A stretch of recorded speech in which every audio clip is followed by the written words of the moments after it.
Desarrollos en la jurisprudencia constitucional comparada sobre el cambio climático y su impacto en los derechos humanos. En esta sección se estudia una sentencia emitida por la Suprema Corte de Canadá y otra por la Corte Constitucional Federal de Alemania. En ambos casos los tribunales analizaron la constitucionalidad de dos instrumentos legislativos sobre cambio climático. El caso de la sentencia canadiense llegó a la Suprema Corte derivado de una serie de apelaciones interpuestas por algunas provincias que utilizaron un recurso constitucional, recurso de referencia, para cuestionar la validez de la Ley de Precios de la Contaminación por Gases de Efecto Invernadero, Greenhouse Gas Pollution Pricing Act, SC 2018. Calle 12, S186, por considerar que al establecer un mecanismo para fijar un precio mínimo obligatorio para las emisiones de gases de efecto invernadero en el ámbito nacional, el gobierno federal invadió indebidamente la jurisdicción de las provincias, extralimitándose en su aplicación de la cláusula de paz. Orden y buen gobierno, cláusula POG, establecida en la Constitución. La sentencia de Alemania resolvió varios recursos de queja interpuestos por grupos de jóvenes, organizaciones civiles e, incluso, personas residentes en otros países, como Nepal y Bangladesh. Para solicitar la declaratoria judicial de inconstitucionalidad de algunas partes de la Ley Federal de Protección del Climática, Bundesklimaschutzgesetz o Ley KSG, que se consideraron insuficientes para evitar los riesgos del cambio climático al no establecer medidas efectivas y oportunas para la reducción de las emisiones de gases de efecto invernadero en Alemania. 1.1 Sentencias emblemáticas y de tendencia en el derecho comparado. 1.1.1 Caso de la Ley de Precios a la Contaminación por Gases de Efecto Invernadero, Canadá, References Re. Greenhouse Gas Pollution Pricing Act, 2021, SCC 11, Suprema Corte de Justicia de Canadá, 25 de marzo de 2021. Hechos. En junio de 2018, el Parlamento de Canadá aprobó la Ley de Precios de la Contaminación por Gases de Efecto Invernadero, RPA, Greenhouse Gas Pollution Pricing Act, SC 2018, calle 12, S186. Entre otras cosas, la primera parte de esta legislación establece un precio a diferentes tipos de combustibles basados en carbono que aplica a productores, distribuidores e importadores. En la siguiente sección regula un mecanismo para fijar un precio a las emisiones de gases de efecto invernadero, GEI, de industrias intensivas. Estas dos secciones de la legislación federal fueron reclamadas como inconstitucionales por diferentes provincias canadienses. Para garantizar el cumplimiento del objetivo de la ley, el Parlamento estableció un precio mínimo para el carbono, llamado punto de referencia, presupuesto mínimo o línea de base, benchmark, para ser instrumentado en las provincias. También se estipuló una barrera, backstop, para lograr que las provincias donde aún no se hubiera establecido el precio mínimo al carbono señalado en la legislación federal lo hicieran. Las provincias de Alberta, Ontario y Saskatchewan cuestionaron ante sus tribunales de apelación la validez constitucional de la CPA, particularmente, las disposiciones que establecieron un sistema de precios aplicables a los productores, distribuidores e importadores de varios tipos de combustible basados en carbono. Controvirtieron también el mecanismo de fijación de precios para las emisiones industriales de GEI, enfocado hacia las grandes instalaciones industriales generadoras de emisiones. Entre los argumentos principales de los recursos de apelación presentados por las provincias se planteó el desafío económico que representaría cumplir con la CPA.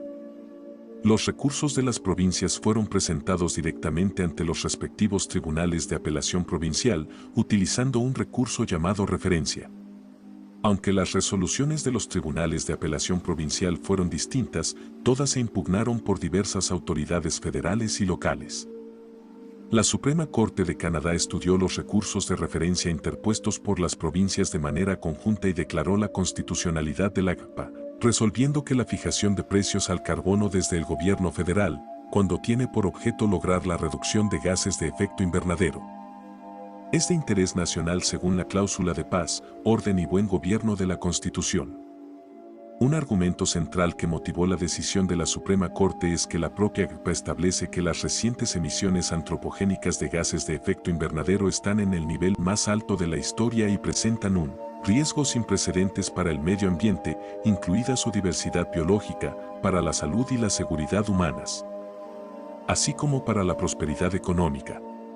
La Corte reconoció también en su decisión el carácter transfronterizo de los impactos del cambio climático y sus riesgos conexos que ya están teniendo impactos visibles en todo el país, afectando a los canadienses, en particular a los pueblos indígenas, los ciudadanos de bajos ingresos y las comunidades en el Ártico de Canadá, cuya vulnerabilidad es mayor al ser zonas costeras y remotas. Criterios de la Suprema Corte. 1. Federalismo cooperativo moderno. El federalismo es un principio fundacional de la Constitución canadiense, secciones 91 y 92. Sus objetivos son reconciliar la diversidad con la unidad, promover la participación democrática al reservar poderes significativos a los ámbitos local y regional, así como promover la cooperación entre el Parlamento y las legislaturas provinciales para lograr el bien común. Las Cortes, como árbitros imparciales, tienen la responsabilidad de resolver las disputas jurisdiccionales sobre los límites del poder federal y los de las provincias sobre la base del principio del federalismo. La Suprema Corte ha favorecido un enfoque flexible del federalismo, mejor descrito como federalismo cooperativo moderno, que promueve la realización de esfuerzos para la cooperación entre gobiernos, sin que implique modificar la división constitucional de poderes. 2. Análisis del federalismo cooperativo para determinar la constitucionalidad de la CPA. La revisión de la legislación a la luz de los principios del federalismo debe realizarse a través de un enfoque analítico en dos etapas y, en primer lugar, debe analizarse si el propósito y los efectos de la legislación son acordes con el sistema de competencia federal. 2. Y, en segundo lugar, debe analizarse el tipo de interés nacional que se busca proteger con la legislación. El propósito del análisis de interés nacional es en suma identificar temas que por su naturaleza trasciendan a las provincias. En este caso particular, el cuestionamiento sobre la constitucionalidad de la CPA, el tema sustantivo es el establecimiento de un estándar nacional mínimo para fijar un precio a las emisiones de GEI, para lograr su reducción y contribuir a la mitigación del cambio climático, lo cual supera el test del interés nacional. Debido a la naturaleza extraterritorial de las emisiones de gases de efecto invernadero, el Parlamento canadiense, bajo la cláusula de paz, orden y buen gobierno en la Constitución, cuenta con la autoridad necesaria para aprobar la CPA, a través de la cual se buscó establecer un estándar nacional mínimo para fijar un precio a las emisiones de GEI, logrando así incentivar su reducción y la de contaminantes que tienen un impacto más allá del territorio provincial. La evidencia aportada por el gobierno federal demostró que el establecimiento de un estándar nacional mínimo para fijar un precio al carbono y las emisiones de GEI, como una medida de mitigación del cambio climático, es un asunto de interés nacional. La Corte resolvió además que si este asunto no fuera abordado en el ámbito federal, los intereses de la nación se verían afectados. Estos contienen los objetivos con impacto en los derechos humanos incluidos en instrumentos internacionales ratificados por Canadá como la Convención Marco de Cambio Climático, CNUC, y el Acuerdo de París, que dan sustento a la CPA. Análisis jurisprudencial para abordar las cuestiones planteadas por las provincias sobre la constitucionalidad de la CPA. La Suprema Corte explicó cómo debe aplicarse la cláusula de paz, orden y buen gobierno de la Constitución en el contexto del federalismo canadiense y la controversia climática entre el gobierno nacional y las provincias. El federalismo es un principio fundacional de la Constitución, secciones 91 y 92. Sus objetivos son reconciliar la diversidad con la unidad, promover la participación democrática al reservar poderes significativos a los ámbitos local y regional, así como promover la cooperación entre el Parlamento y las legislaturas provinciales para lograr el bien común. Las Cortes, como árbitros imparciales, tienen la responsabilidad de resolver las disputas jurisdiccionales sobre los límites del poder federal y los de las provincias sobre la base del principio del federalismo. La Suprema Corte ha favorecido un enfoque flexible del federalismo, mejor descrito como federalismo cooperativo moderno, que promueve la realización de esfuerzos para la cooperación entre gobiernos, sin que implique modificar la división constitucional de poderes. La revisión de la legislación sobre el federalismo debe realizarse a través de un enfoque analítico que se desarrolla en dos etapas. Análisis del propósito y los efectos de la legislación. Tiene como finalidad determinar si la materia que se regula es de fondo y sustantiva. Para interpretar el propósito de la legislación, un tribunal puede tomar en cuenta tanto evidencia intrínseca, por ejemplo, el preámbulo de la legislación o su declaración de objetivos, como extrínseca, como los tiempos de discusión en los comités parlamentarios. En cuanto a los efectos de la ley que se estudia, los tribunales pueden considerar tanto los efectos legales, los que surgen directamente del texto legislativo, como los efectos prácticos. Clasificación del interés, nacional o no, que busca proteger la ley, por referencia al sistema constitucional de división de poderes. La segunda etapa del análisis de división de poderes implica que una corte debe clasificar el interés del cual se ocupa la legislación reclamada haciendo referencia a la Constitución. La sección 91 de la Constitución establece que el Parlamento puede hacer leyes para la paz, el orden y el buen gobierno en Canadá cuando se refieran a intereses que no están expresamente atribuidos a las provincias. Esta es la doctrina del interés nacional, que debe utilizarse con mucha cautela, sobre todo cuando se use por un tribunal para declarar la jurisdicción del gobierno federal porque un tema se clasifica como de interés nacional. También es importante tomar en cuenta si la doctrina del doble aspecto se aplica a un interés nacional. Esta doctrina reconoce que hay situaciones de hecho que pueden ser reguladas desde diversas perspectivas, referidas una al poder federal y otra a los gobiernos provinciales. Puede aplicarse en casos en los que el gobierno federal tiene jurisdicción debido a la doctrina del interés nacional y favorece el enfoque moderno del federalismo, que es más flexible y admite que las competencias de los diferentes ámbitos de gobierno pueden sobreponerse en cierto grado. La aplicación de la doctrina del doble aspecto adquiere un significado particular cuando el gobierno nacional reclama su jurisdicción sobre un interés nacional que involucra la definición de un estándar mínimo impuesto por una legislación que funciona como una barrera, backstop, a la autoridad provincial. El reconocimiento de un asunto de interés nacional como el que se presenta en este caso, la definición de un estándar mínimo dictado por el gobierno federal, pero que deben observar las provincias, resultará inevitablemente en una situación relacionada con la doctrina del doble aspecto. Esto porque en casos así el gobierno federal de Canadá y las provincias tienen libertad para legislar sobre una misma situación fáctica, pero prevalecerá la legislación federal en estos casos. Aun cuando se cumpla el test del interés nacional, un enfoque cauteloso a la doctrina del doble aspecto debería utilizarse como una revisión adicional. El tribunal deberá estar convencido de que el gobierno federal tiene de hecho un interés apremiante en la implementación de reglas obligatorias que se ocupen del aspecto federal de la actividad de que se trate y que la multiplicidad de aspectos es real y no solo nominal. Volviendo al tema del interés nacional, la Suprema Corte explicó que hay dos puntos relevantes que tomar en cuenta sobre el marco de referencia como un todo. Primero, el reconocimiento de un interés nacional debe estar basado en evidencia. En segundo lugar, no hay un requerimiento para demostrar que un interés es nuevo para poder declararse como nacional. Se expuso también en la sentencia el análisis en 3 pasos que deben llevarse a cabo para declarar un tema como interés nacional. Hay que formular una pregunta que funciona como umbral, en la cual el gobierno federal debe demostrar que el tema es de suficiente interés para el país como un todo.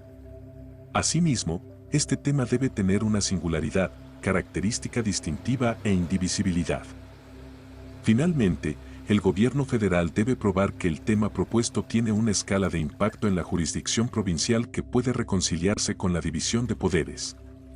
El propósito del análisis de interés nacional es en suma identificar temas que por su naturaleza trasciendan a las provincias. La Suprema Corte se planteó en este caso las siguientes preguntas. ¿Cuál es la finalidad normativa de la CPA? En el cuestionamiento sobre la constitucionalidad de la CPA, el tema sustantivo es la competencia del gobierno federal para fijar con un alcance nacional un estándar mínimo de precios a las emisiones de GEI, destinado a lograr su reducción y con ello la mitigación del cambio climático. Tanto el título corto como el extenso de la CPA confirman que su tema central no es solo la mitigación del cambio climático, sino hacerlo a través de la aplicación de mecanismos para la fijación de precios a un amplio conjunto de emisiones de GEI por varias fuentes. Con un alcance en todo el territorio canadiense y para asegurar el bienestar de la población amenazada por los riesgos e impactos ya visibles del cambio climático. Detrás de ese objetivo de la legislación combatida por las provincias está la responsabilidad que tiene la generación actual de reducir al mínimo los efectos del cambio climático para los canadienses, incluso los más vulnerables, así como para las generaciones futuras. En la visión del Parlamento, la emisión de la CPA fue necesaria para subsanar la omisión de algunas provincias canadienses de implementar sistemas de precios a las emisiones de GEI, o crear sistemas lo suficientemente estrictos, lo cual ha llevado a un fracaso en la reducción de las emisiones de carbono en todo el territorio de Canadá. Para corregir esta falta, la CPA establece un estándar nacional mínimo para la fijación de precios a las emisiones de GEI, aplicable en todo el país, que funciona como un piso o línea de base. De igual forma, como puede observarse de los eventos que llevaron a la emisión de la CPA y los documentos gubernamentales sobre políticas públicas al respecto, había una prioridad en la fijación de precios al carbono y en el establecimiento de estándares nacionales mínimos estrictos para ser aplicados a través de una directiva federal. La barrera a las provincias que intentaran fijar precios inferiores a las emisiones de GEI, sin que intentara desplazarse la jurisdicción de las provincias en la elección. Y el diseño de los instrumentos para hacerlo. Todo lo anterior está respaldado por los debates legislativos en los cuales se conceptualizó a la CPA como un medio para imponer un sistema de precios al carbono en todo Canadá, y no para regular las emisiones de GEI en forma general. La Suprema Corte encontró que los efectos legales de la CPA confirman que su énfasis está en la fijación de un precio nacional al carbono y también que funciona como una barrera. En las jurisdicciones donde se aplican las secciones 1 y 2 de la ley, el efecto legal primario es crear un esquema de precios a las emisiones de GEI que sea consistente con el resto de la economía canadiense. La CPA no les ordena a los sujetos a quienes va dirigida a abstenerse de realizar ninguna actividad en la cual se emitan gases de efecto invernadero. Lo único que hace es requerir que paguen por realizar dichas actividades, dejando a los consumidores individuales y a los negocios libertad para escoger cómo responder o no a las señales de precios que mandará el mercado. Adicionalmente, al funcionar como una barrera, la CPA no será operativa en una provincia o territorio que ya cuente con un sistema de fijación de precios al carbono lo suficientemente estricto. ¿Es la CPA el resultado de un ejercicio válido de la facultad parlamentaria para legislar en el ámbito federal asuntos de interés nacional? La Suprema Corte hizo explícita la necesidad de abordar con gran cautela la valoración del alcance de la jurisdicción federal a la luz de la doctrina del interés nacional. Al aplicar la pregunta que serviría como umbral para realizar el test de interés nacional, la Corte notó que el gobierno federal informó de la existencia de evidencia que claramente demuestra cómo el establecimiento de estándares nacionales mínimos para fijar un precio al carbono y lograr la reducción de emisiones de GEI representa de manera suficiente un interés para todo el país como un todo, que amerita ser considerado también a la luz de la doctrina del interés nacional. La historia de los esfuerzos para enfrentar el cambio climático en Canadá refleja el papel crítico de la fijación de un precio al carbono en las políticas para reducir las emisiones de GEI. También existe un amplio consenso entre los organismos internacionales especializados en el sentido de que la fijación de un precio al carbono es una medida crítica para la reducción de emisiones de GEI. El tema es crucial en la respuesta de Canadá a una amenaza existencial para la vida humana tanto en Canadá como en el resto del mundo. Así, el tema regulado por la CPA supera el test del interés nacional y amerita ser evaluado como tal. En cuanto a la singularidad, característica distintiva e indivisibilidad del tema regulado, la Suprema Corte interpretó que el establecimiento en la CPA de estándares mínimos estrictos para la fijación del precio al carbono en el ámbito nacional se relaciona con un papel del gobierno federal que es cualitativamente diferente de los asuntos de interés provincial. Los GEI son un tipo específico de contaminantes que se pueden identificar con precisión. Sus efectos dañinos son conocidos y los cargos que se imponen en la legislación a los combustibles, así como el exceso de emisiones de GEI, se basan en su potencial de calentamiento global. Las emisiones de GEI son predominantemente extraprovinciales e internacionales en su naturaleza e implicaciones, son un contaminante atmosférico difuso que causa el cambio climático. Más aún, el mecanismo regulatorio en la CPA para fijar un precio mínimo nacional al carbono también es específico y limitado. Opera de una forma particular, buscando cambiar el comportamiento de los consumidores y productores al internalizar el costo de los impactos del cambio climático, incorporándolos al precio de los combustibles y el costo que tiene la realización de actividades industriales. Es una forma particular de regulación, distinta de las que buscan la mitigación del cambio climático de forma general, a través de instrumentos diferentes de la fijación del precio al carbono. También se explicó en la sentencia que la Suprema Corte tuvo como demostrada una incapacidad de las provincias, actuando de forma conjunta o separada, para lograr los objetivos del ACPA. La decisión de la Corte consideró también que si una sola de las provincias no fuera incluida o participara en una iniciativa de ese tipo, se pondría en riesgo el mecanismo de precios al carbono en todo Canadá. La Corte notó asimismo que si una provincia fallara o se negara a cooperar, habría consecuencias graves para los intereses extraprovinciales. Está claramente demostrado que el cambio climático causa impactos ambientales, económicos y humanos significativos, tanto en el ámbito nacional como en el internacional. Especialmente grandes en el Ártico canadiense, las regiones costeras y para las comunidades indígenas.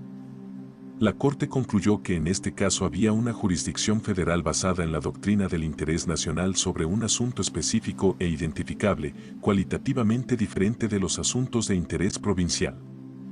La jurisdicción federal puede invocarse cuando las pruebas en el caso demuestren que hay una incapacidad provincial para tratar el asunto, que se establecería si la cuestión es de una naturaleza que las provincias no pueden abordar conjunta o solidariamente.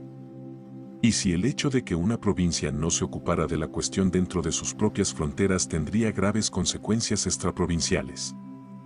En la decisión de si el ejercicio de la facultad parlamentaria en este caso fue válido, primó la idea en la Suprema Corte de que las provincias tienen independencia en las decisiones relativas a la cooperación interprovincial, por lo cual no habría garantía de universalidad en la participación provincial en acuerdos de cooperación.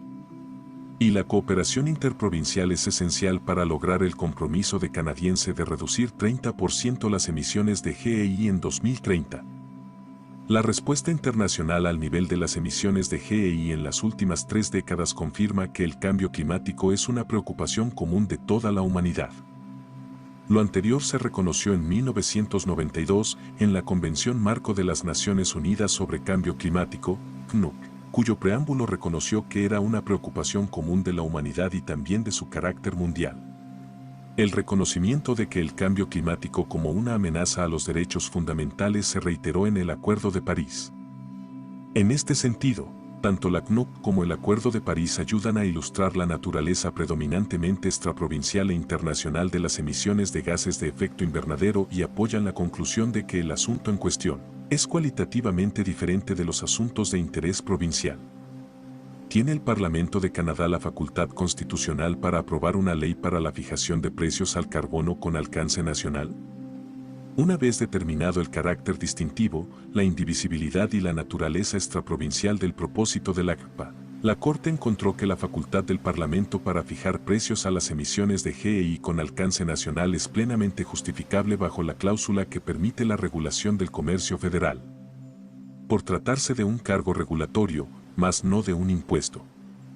Los cargos a los combustibles y el exceso de emisiones de GEI en la ACPA tienen un nexo suficiente con el esquema constitucionalmente válido de los cargos regulatorios en sentido diferente a un impuesto. El objetivo de lograr un cambio de conductas es válido para un cargo regulatorio. El monto de un cargo regulatorio que tiene esa finalidad se establece a un nivel designado para prohibir o priorizar ciertas conductas. Limitar ese cargo a una recuperación de costos sería incompatible con el diseño de un esquema de esta naturaleza. La Corte resolvió que, en definitiva, los cargos que prevé la ACPA como precio al carbono no son un impuesto. Los protagonistas en la decisión son el propósito de la ACPA y la vinculación entre la cláusula de paz, orden y buen gobierno y la Declaración de Derechos Fundamentales en la Constitución. Amenazados por el cambio climático hoy y en el futuro. 1.1.2 Caso de la Ley Federal de Protección Climática en Alemania y la tutela de derechos fundamentales de las generaciones presentes y futuras, Bundesverfassungsgericht, BERG, Beschluss des Ersten Senats, Corte Constitucional Federal de Alemania, Primera Sala, 24 de marzo de 2021. Hechos. En Alemania se presentaron entre 2018 y 2020 varias quejas constitucionales en contra de la Ley Federal de Protección del Clima, Ley KSG.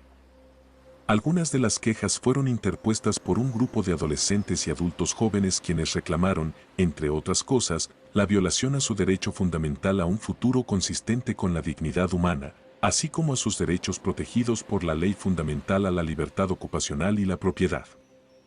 En su punto de vista, entre otras deficiencias, la meta nacional contenida en la Ley KSG de reducir al menos 55% de las emisiones de gases de efecto invernadero, en comparación con los niveles de 1990 para 2030, es insuficiente y el legislador faltó a su deber de protección frente al cambio climático.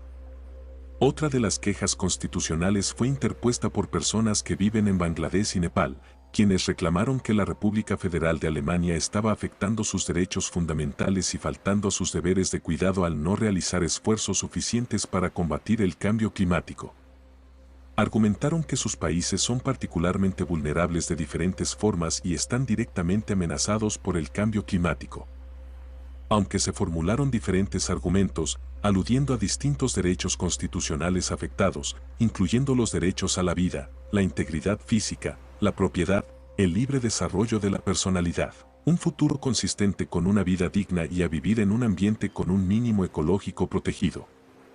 Todas las quejas coincidieron en señalar la falta de ambición de la legislación alemana para lograr un objetivo seguro de temperatura global, mitigar efectivamente el cambio climático en un escenario temporal que reflejara la realidad del presupuesto de carbono disponible, y con ello no afectar las libertades de las personas en el futuro de forma desproporcionada. La Corte Constitucional declaró inconstitucionales las provisiones de la Ley KSG reclamadas en algunas de las quejas porque ser incompatibles con los derechos fundamentales, toda vez que carecen de medidas para actualizar las metas de reducción de emisiones de carbono después del año 2031, de forma que se satisfagan los requisitos constitucionales relevantes. Para la Corte, las disposiciones reclamadas imponen posibles restricciones injustificadas a las libertades fundamentales de las personas en el futuro, toda vez que al no acelerar los esfuerzos de mitigación climática antes de 2030, después de esa fecha las acciones requeridas para lograr los objetivos de reducción de emisiones y la meta de temperatura global establecida en la misma legislación se traducirán en cargas demasiado onerosas para las personas, sobre todo las más jóvenes y las generaciones futuras, reduciendo significativamente sus libertades personales. Se ordenó al legislador adoptar antes del 31 de diciembre de 2022 disposiciones para actualizar las metas de reducción de emisiones de carbono en Alemania para los periodos posteriores a 2031. Criterios de la Corte Constitucional. En Alemania se presentaron entre 2018 y 2020 varias quejas constitucionales en contra de la Ley Federal de Protección del Clima, Ley KSG. Algunas de las quejas fueron interpuestas por un grupo de adolescentes y adultos jóvenes quienes reclamaron, entre otras cosas, la violación a su derecho fundamental a un futuro consistente con la dignidad humana, así como a sus derechos protegidos por la Ley Fundamental a la Libertad Ocupacional y la Propiedad. En su punto de vista, entre otras deficiencias, la meta nacional contenida en la Ley KSG de reducir al menos 55% de las emisiones de gases de efecto invernadero, en comparación con los niveles de 1990 para 2030, es insuficiente y el legislador faltó a su deber de protección frente al cambio climático. Otra de las quejas constitucionales fue interpuesta por personas que viven en Bangladesh y Nepal, quienes reclamaron que la República Federal de Alemania estaba afectando sus derechos fundamentales y faltando a sus deberes de ciudadano al no realizar esfuerzos suficientes para combatir el cambio climático. Argumentaron que sus países son particularmente vulnerables de diferentes formas y están directamente amenazados por el cambio climático. Aunque se formularon diferentes argumentos, aludiendo a distintos derechos constitucionales afectados, incluyendo los derechos a la vida, la integridad física, la propiedad, el libre desarrollo de la personalidad, un futuro consistente con una vida digna y a vivir en un ambiente con un mínimo ecológico protegido. Todas las quejas coincidieron en señalar la falta de ambición de la legislación alemana para lograr un objetivo seguro de temperatura global, mitigar efectivamente el cambio climático en un escenario temporal que reflejara la realidad del presupuesto de carbono disponible, y con ello no afectar las libertades de las personas en el futuro de forma desproporcionada. La Corte Constitucional declaró inconstitucionales las provisiones de la Ley KSG reclamadas en algunas de las quejas porque ser incompatibles con los derechos fundamentales, toda vez que carecen de medidas para actualizar las metas de reducción de emisiones de carbono después del año 2031, de forma que se satisfagan los requisitos constitucionales relevantes. Para la Corte, las disposiciones reclamadas imponen posibles restricciones injustificadas a las libertades fundamentales de las personas en el futuro, toda vez que al no acelerar los esfuerzos de mitigación climática antes de 2030, después de esa fecha las acciones requeridas para lograr los objetivos de reducción de emisiones y la meta de temperatura global establecida en la misma legislación se traducirán en cargas demasiado onerosas para las personas, sobre todo las más jóvenes y las generaciones futuras, reduciendo significativamente sus libertades personales. Se ordenó al legislador adoptar antes del 31 de diciembre de 2022 disposiciones para actualizar las metas de reducción de emisiones de carbono en Alemania para los periodos posteriores a 2031. Criterios de la Corte Constitucional. 1. Legitimación procesal activa de los demandantes. La Corte analizó por separado la legitimación procesal activa de las personas que viven en Alemania y los demandantes que son habitantes de Nepal y Bangladesh. Las personas naturales que viven en Alemania tienen legitimación procesal en este caso porque, por una parte, intentan defender derechos fundamentales como la vida, la salud y la integridad física, que pueden verse afectados por la contaminación ambiental y el cambio climático. También porque sus libertades futuras pueden verse fuertemente restringidas, de forma inconstitucional, si debido a la política actual de mitigación del gobierno alemán, se les trasladan cargas desproporcionadas para reducir las emisiones de carbono nacionales después de 2030. No puede negarse la posibilidad de una violación constitucional argumentando que un riesgo de daño futuro no puede causar un perjuicio actual que sea susceptible de revisarse judicialmente.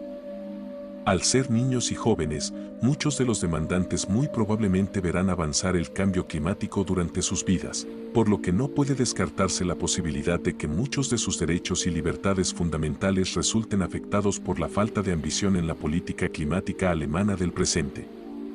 Las personas que viven en Nepal y Bangladesh tienen legitimación procesal activa para intentar este juicio porque no puede descartarse de entrada que los derechos protegidos por la ley fundamental de Alemania obliguen al Estado alemán a extender su garantía a habitantes de otros países.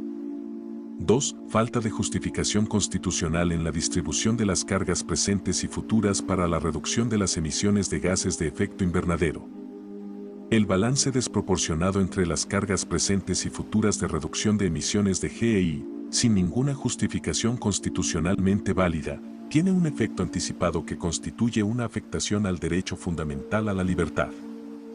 Esto es así porque se crea un riesgo desproporcional que atenta contra la libertad futura de los demandantes, la cual ha sido reconocida por la jurisprudencia alemana como un derecho fundamental de carácter atemporal.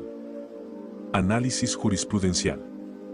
La Corte estudió los argumentos presentados en las quejas sobre la inconstitucionalidad de la ley KSG a partir de un análisis de los principios rectores que deben aplicarse para interpretar los derechos fundamentales, junto con las obligaciones estatales de debida diligencia y el deber de protección que tiene el Poder Legislativo. La Corte Constitucional precisó que su resolución se fundamentó en los siguientes principios rectores. 1. Protección de los derechos fundamentales a la vida y a la integridad física. El alcance de esta protección abarca cualquier afectación causada por la contaminación ambiental, incluyendo la emisión de gases de efecto invernadero antropogénicos. La obligación de protección a cargo del Estado también incluye la vida y la salud de las generaciones futuras frente a los peligros del cambio climático. 2. Obligación constitucional a cargo del Estado de proteger el sistema climático. Contemplada en el artículo 20 de la Ley Fundamental, esta incluye el deber de las autoridades estatales de alcanzar la neutralidad climática en el año 2050 como lo contempla el Acuerdo de París. La Corte aclaró que aun cuando esta disposición no tiene una prioridad incondicional, su cumplimiento debe equilibrarse con otros derechos y principios constitucionales en casos de conflicto. Sin embargo, en el test de proporcionalidad, a medida que el cambio climático avanza, el peso relativo del requisito constitucional de protección climática aumenta. 3. Deber especial de cuidado. Está contemplado en el artículo 20 de la Ley Fundamental. Su aplicación se extiende también en favor de las generaciones futuras. Exige que cuando exista incertidumbre científica sobre las causas de un daño ambiental, se tomen en consideración los indicios fiables sobre la posibilidad de que se produzcan daños graves o irreversibles. 4. Dimensión internacional de la protección del clima. El artículo 20 de la Ley Fundamental reconoce que la protección del clima tiene una dimensión internacional. Para la Corte Constitucional lo anterior implica que no puede eximirse el cumplimiento de la obligación estatal de protección climática argumentando el carácter global de los problemas relacionados con el calentamiento global. Del mismo modo, el Estado no puede eludir su responsabilidad de solucionar los problemas del cambio climático aludiendo a las emisiones de GEI de otros estados. La protección frente al cambio climático requiere que el Estado actúe en el plano internacional para proteger globalmente el clima y que trabaje para garantizar la protección climática a través de la cooperación internacional. 5. Objetivo constitucional de la protección del clima.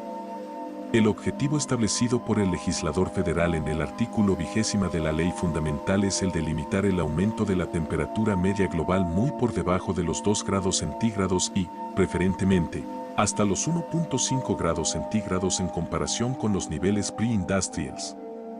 6. Protección de las generaciones futuras y de los elementos naturales.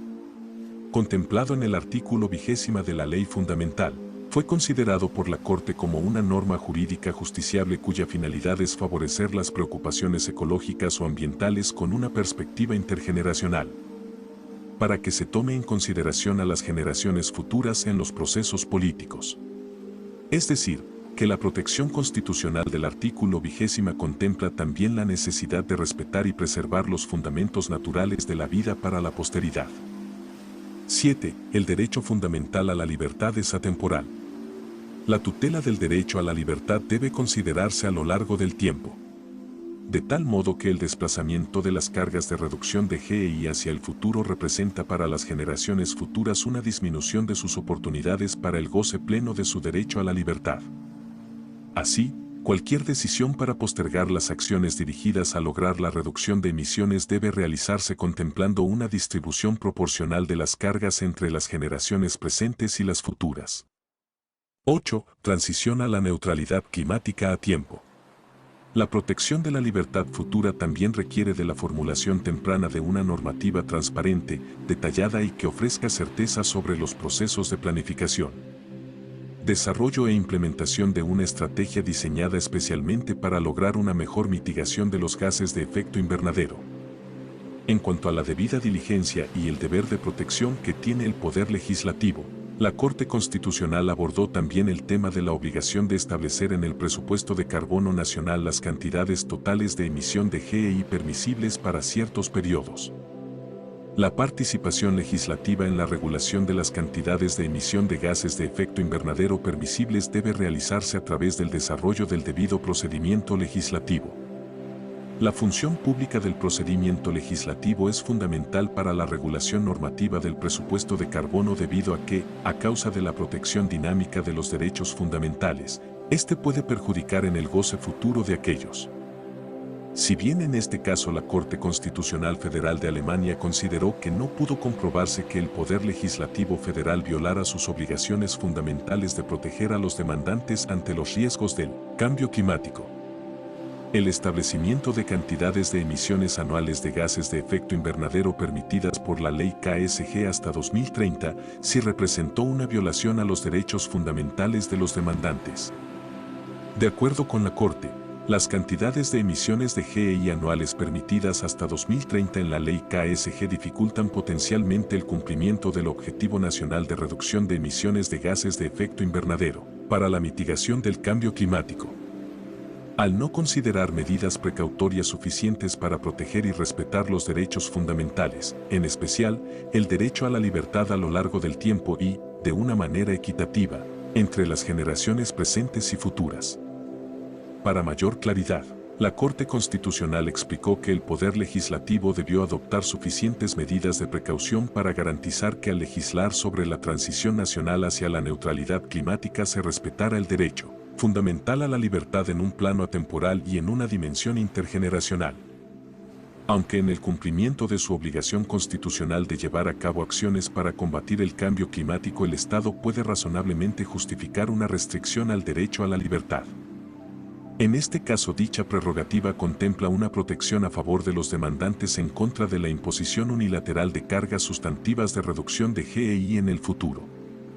En este mismo contexto, el deber fundamental de proteger los elementos naturales para las generaciones futuras contempla además la dimensión internacional de la obligación estatal de combatir el cambio climático.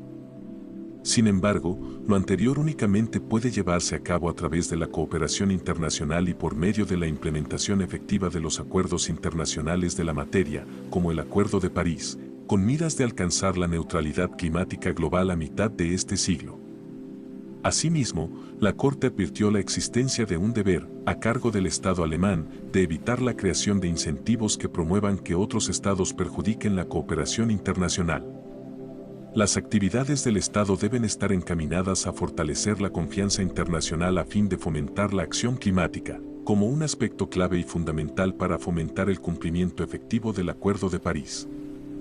Además, aunque en el derecho constitucional alemán el artículo 20 de la ley fundamental ha sido reconocido como una norma objetiva que no establece derechos subjetivos. Para efectos de este caso, la Corte Constitucional determinó que esta disposición proporciona una base y constituye el parámetro constitucional para justificar la revisión judicial de las acciones del Estado en materia de cambio climático, así como de la regularidad constitucional de las disposiciones que establecen las cantidades de emisión de GEI permitidas hasta 2030. De esta revisión, la Corte concluyó que las secciones párrafo 3.1 y párrafo 4.1 de la KSG, de manera conjunta con el anexo 2, son inconstitucionales en la medida que crean un riesgo en el futuro que puede dar lugar a la vulneración de derechos fundamentales. Asimismo, derivado del principio de proporcionalidad, determinó que el Poder Legislativo incumplió con su deber de garantizar la reducción de las emisiones de carbono hasta alcanzar la neutralidad climática, como lo prevé el artículo 20 bis de la Constitución. Considerando que esta obligación se extiende en el transcurso del tiempo de una manera prospectiva. Así, la Corte ordenó al Poder Legislativo cumplir con su obligación de actualizar de la manera más pronta posible la forma en la cual se pretende cumplir con los objetivos de reducción de emisiones de GEI nacionales después del año 2030.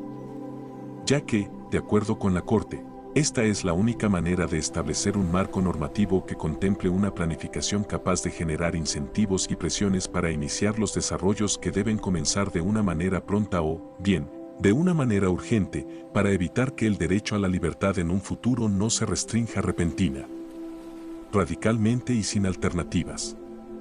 Adicionalmente, en la ley KGS se deben definir con detalle suficiente otro tipo de cantidades anuales permitidas o metas de emisiones de GEI, así como los objetivos de reducción correspondientes, porque únicamente así será posible la identificación tanto de productos como de actividades contaminantes que requieren de la implementación de tecnologías y prácticas climáticamente neutras. Al respecto, la Corte señaló que cualquier especificación hecha para el futuro debe alinearse con un camino de reducción de emisiones de GEI para alcanzar la neutralidad climática y permanecer dentro del presupuesto de carbono remanente. 1.2 Análisis de opinión desde los poderes judiciales que desarrollaron las sentencias. 1.2.1 Caso de la Ley de Precios a la Contaminación por Gases de Efecto Invernadero, Canadá. La Suprema Corte declara constitucional la fijación de un precio mínimo al carbono con alcance nacional. Análisis del caso en la Suprema de Justicia de Canadá. El Parlamento aprobó la Ley de Precios de la Contaminación por Gases de Efecto Invernadero, en 2018 con base en un amplio consenso de que los gases de efecto invernadero contribuyen al cambio climático global. Varios países alrededor del mundo se comprometieron a reducir drásticamente sus emisiones según el Acuerdo de París de 2015. En Canadá, el gobierno federal aprobó la CPA con el fin de implementar sus compromisos en esta materia. Específicamente, la CPA requería que las provincias y los territorios implementaran los sistemas de precio de los gases invernadero fijados en la legislación federal a más tardar el 1 de enero de 2019 o que adoptasen uno impuesto por el gobierno federal. ¿Por qué la ley federal es constitucional? El juez presidente Richard Wagner fue el relator por parte de la mayoría en la cual se declaró la constitucionalidad de la legislación aludida. Los jueces notaron que el calentamiento global causa daños más allá de las fronteras provinciales y que es un asunto de preocupación nacional bajo la cláusula de paz, orden y buen gobierno de la Constitución. La mayoría destacó que la ley solo es aplicable cuando los sistemas de precios no sean suficientes para reducir el calentamiento global. Una doctrina del derecho constitucional canadiense rara vez aplicada. La mayoría en esta decisión notó que en el derecho constitucional canadiense la preocupación nacional es una doctrina bien establecida, pero rara vez aplicada. La aplicación de la doctrina está estrictamente limitada a fin de mantener la autonomía de las provincias y respetar la diversidad de la Confederación. Sin embargo, el gobierno federal posee la autoridad de actuar en delimitados casos, en los que haya un asunto de legítima preocupación nacional y en los que el reconocimiento de aquel asunto sea consistente con la división de poderes. El federalismo. La Constitución divide los poderes federales y provinciales. La mayoría de los jueces de la Corte observaron que en Canadá existe un sistema federal de gobernanza que requiere un equilibrio entre los poderes federales y provinciales. Recordaron que este concepto, conocido como federalismo, es un principio fundamental de la Constitución canadiense. No es un impuesto. La mayoría notó que el término impuesto sobre el carbono muchas veces se utiliza para describir el precio de las emisiones de carbono. Sin embargo, esto no tiene nada que ver con el concepto de los impuestos, como se define en el contexto constitucional. Asimismo, también concluyeron que las tasas de los combustibles y emisiones excesivas impuestas por la ley son cargos regulatorios válidos y no impuestos. ¿Cómo llegó el caso a la Corte Suprema? 3 provincias, Saskatchewan, Ontario y Alberta, objetaron la constitucionalidad de la ley al referir su interpretación a sus respectivos tribunales de apelación. Los tribunales de apelación de Saskatchewan y Ontario consideraron que la ley es constitucional mientras que el Tribunal de Apelaciones de Alberta decidió a favor de la inconstitucionalidad. La pregunta planteada a la Corte Suprema fue si el gobierno federal tenía la autoridad de aprobar una ley que impone un precio sobre el carbono. ¿Cuáles fueron los argumentos principales? Las provincias argumentaron que tenían sus propias políticas de cambio climático adaptadas a sus propias situaciones. También argumentaron que tienen jurisdicción sobre sus recursos naturales. Por su parte, el gobierno federal argumentó que tiene la autoridad para abordar asuntos de alcance nacional. También mantuvo que la ley es una red de seguridad para asegurar un precio mínimo de carbono en todo el país. El cambio climático es real. La Corte Suprema también señaló que todas las partes están de acuerdo en que el cambio climático es real y causado por emisiones de gases invernadero resultantes de actividades humanas y es una amenaza grave al futuro de la humanidad. 1.2.2 Caso de la Ley Federal de Protección Climática en Alemania y la tutela de derechos fundamentales de las generaciones presentes y futuras. Éxito parcial de los recursos de amparo contra la Ley de Protección del Clima. Análisis en la Corte Constitucional de Alemania. La Sala Primera de la Corte Constitucional Federal decidió que las disposiciones de la Ley de Protección del Clima del 12 de diciembre de 2019, Klimaschutzgesetz, KSG, a través de las cuales se regularon los objetivos nacionales de protección del clima y las cantidades de emisiones de gases de efecto invernadero permitidas anualmente hasta el año 2030 resultan incompatibles con los derechos fundamentales en la medida en que carecen de especificaciones suficientes en relación con la posterior reducción de emisiones a partir del año 2031. En todos los demás aspectos, los recursos de amparo fueron rechazados. Hechos. La Ley de Protección del Clima obliga a reducir las emisiones de gases de efecto invernadero por lo menos en 55% hasta 2030 con respecto a los niveles de 1990, y establece las rutas de reducción vigentes durante ese periodo al determinar las cantidades de emisiones permitidas anualmente por sector, secciones párrafo 3, 1 y párrafo 4, 1, tercera frase KSG. En concordancia con el anexo 2. Es cierto que no se puede constatar que con estas disposiciones el legislador haya infringido su deber constitucional de proteger a los recurrentes frente a los peligros del cambio climático o que no haya cumplido con el mandato de protección del clima derivado del artículo 20 de la Ley Fundamental Alemana, LF. Grundgesetz. Sin embargo, las disposiciones impugnadas lesionan las libertades de los recurrentes, algunos de los cuales aún son muy jóvenes. Las regulaciones posponen de forma irreversible altas cargas de reducción de emisiones de gases de efecto invernadero a periodos posteriores a 2030. El hecho de que las emisiones de gases de efecto invernadero tengan que reducirse también se deriva de la ley fundamental. El objetivo constitucional de protección del clima que surge del artículo 20 se concreta limitando el aumento de la temperatura media global en consonancia con el denominado Objetivo de París, a muy por debajo de 2 grados centígrados y preferiblemente a 1.5 grados centígrados con respecto al nivel pre-industrial. Para alcanzar este propósito, las reducciones que aún son requeridas después de 2030 deberán lograrse de forma cada vez más urgente y rápida. Estas futuras obligaciones de reducción de emisiones afectarán potencialmente y de forma virtual cualquier libertad, pues casi todos los ámbitos de la vida humana aún generan gases de efecto invernadero y, de esta manera, con la exigencia de futuras reducciones, resultan amenazados por severas limitaciones después de 2030. Por lo tanto, para la salvaguarda de la libertad garantizada por los derechos fundamentales, el legislador debería haber tomado medidas preventivas con el fin de atenuar estas considerables cargas. Para garantizar la transición a la neutralidad climática requerida no son suficientes las disposiciones legales para la actualización de las rutas de reducción de las emisiones de gases de efecto invernadero a partir de 2031.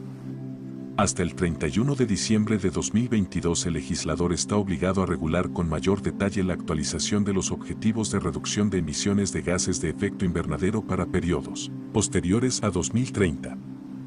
La Ley de Protección del Clima responde a la necesidad percibida por el legislador de incrementar los esfuerzos para la protección del clima y está destinada a la protección frente a los efectos del cambio climático global. Sección párrafo 1 KSG. Según la sección párrafo 1 tercera frase de la KSG, el fundamento de la ley es, por un lado, la obligación surgida del Acuerdo de París, que entró en vigor el 4 de noviembre de 2016, según la cual se debe limitar el aumento de la temperatura media mundial a muy por debajo de 2 grados centígrados y preferiblemente a 1.5 grados centígrados con respecto al nivel pre-industrial y, por otro lado, el compromiso de la República Federal de Alemania de perseguir la neutralidad de emisiones de gases de efecto invernadero hasta 2050 como un objetivo a largo plazo. De acuerdo con la sección párrafo 3.1 KSG, las emisiones de gases de efecto invernadero se reducirán gradualmente hasta el año de referencia 2030 al menos 55% con respecto a los niveles de 1990. En la sección párrafo 4.1 tercera frase KSG, en concordancia con el anexo 2, se regulan las cantidades de emisiones de GEI permitidas a diferentes sectores anualmente, las cuales corresponden a la cuota de reducción prevista para el año de referencia 2030. La KSG no contiene ninguna regulación más allá de 2030.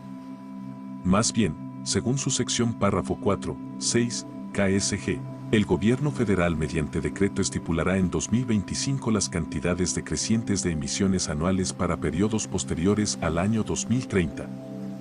Con sus recursos de amparo, los recurrentes ante todo alegaron que el Estado, al promulgar las secciones párrafo 3.1 y el párrafo 4.1, tercera frase de la KSG en concordancia con el anexo 2, no adoptó regulaciones suficientes para la reducción rápida de gases de efecto invernadero, especialmente del dióxido de carbono, las cuales resultan necesarias para detener el calentamiento de la Tierra en 1.5 grados centígrados o al menos muy por debajo de 2 grados centígrados.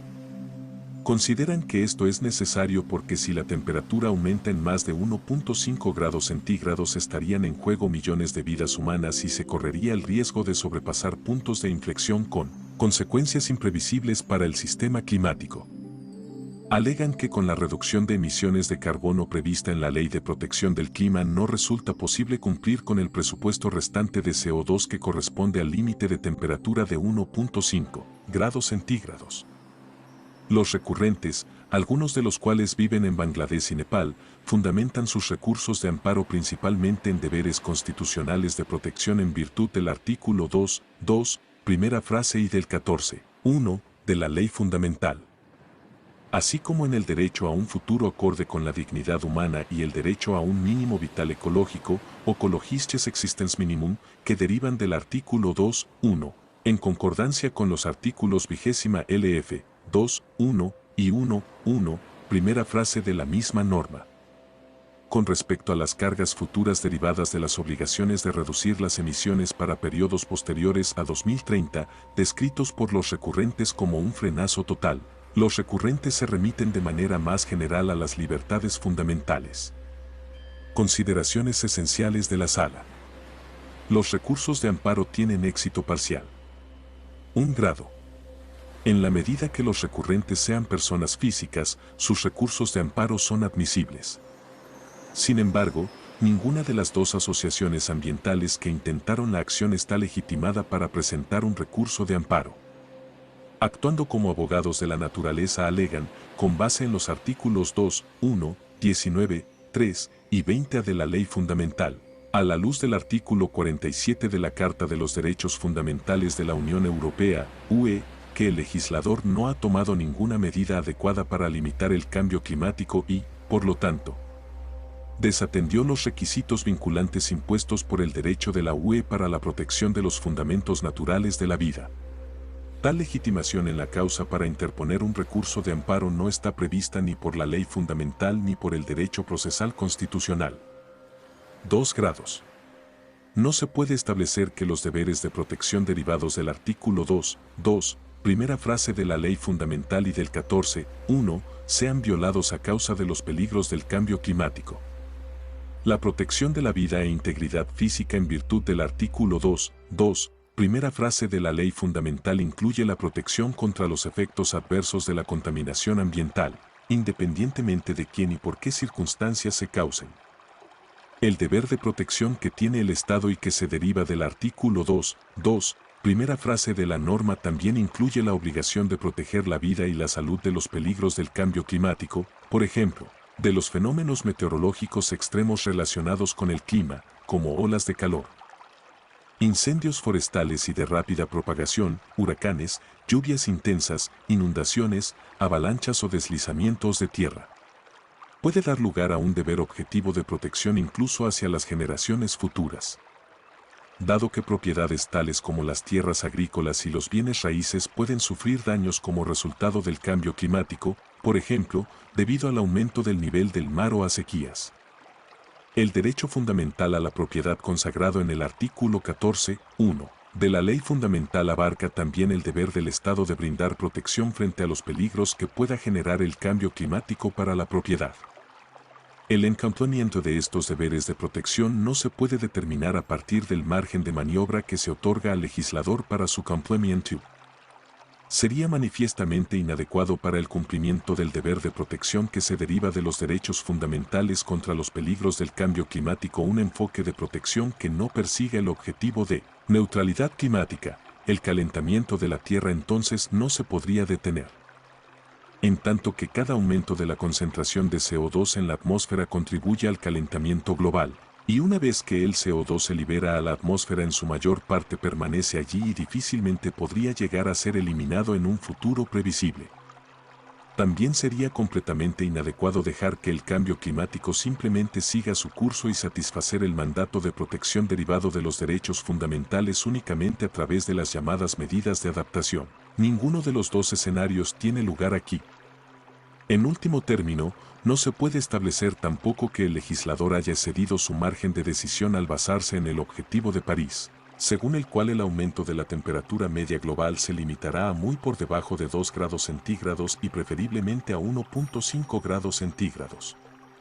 En este contexto, también es importante señalar que una protección adicional por medio de medidas de adaptación al cambio climático es posible, en principio, cuando se trata de proteger los derechos fundamentales contra los peligros de dichos cambios. Puede quedar abierta la cuestión de si los deberes de protección derivados de los derechos fundamentales también obligan al Estado alemán a emprender medidas contra efectos adversos inminentes o ya ocurridos a causa del cambio climático respecto a los recurrentes que viven en Bangladesh y Nepal. Porque en último término, tampoco en ese sentido se podría establecer la violación de un deber de protección. 3 grados.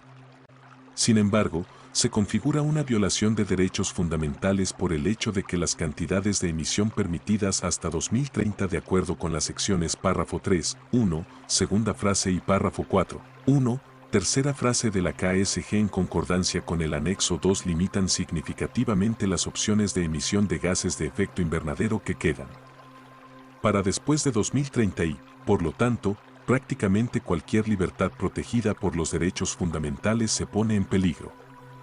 Como garantías de la libertad sin límites temporales, los derechos fundamentales protegen a los recurrentes frente a la amenaza integral a la libertad que se configura por el hecho de que la carga de reducir las emisiones de gases de efecto invernadero impuesta por el artículo 20 de la Ley Fundamental se pospone unilateralmente hacia el futuro. El legislador tendría que haber tomado medidas para garantizar una transición hacia la neutralidad climática que resulte favorable a la libertad. Actualmente faltan tales medidas.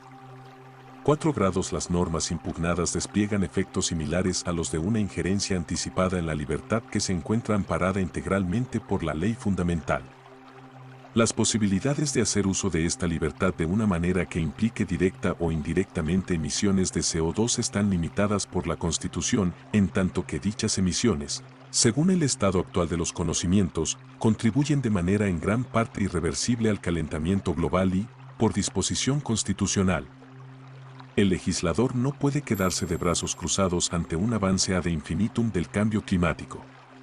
Las regulaciones que ahora autorizan las emisiones de CO2 constituyen una amenaza legal irreversible para la libertad futura, porque con cada cantidad de emisiones de CO2 que se autoriza el día de hoy, a la vez, se disminuyen las opciones de emisión que quedan de acuerdo con el artículo 20 de la Ley Fundamental.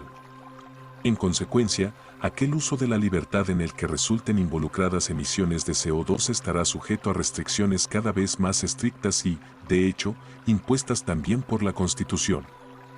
Ciertamente es correcto que para detener el cambio climático, cualquier uso de la libertad que implique emisiones de CO2 alguna vez tendrá que cesar de todos modos en lo esencial, porque el calentamiento global solo puede detenerse si la concentración antropogénica de CO2 en la atmósfera terrestre no continúa aumentando.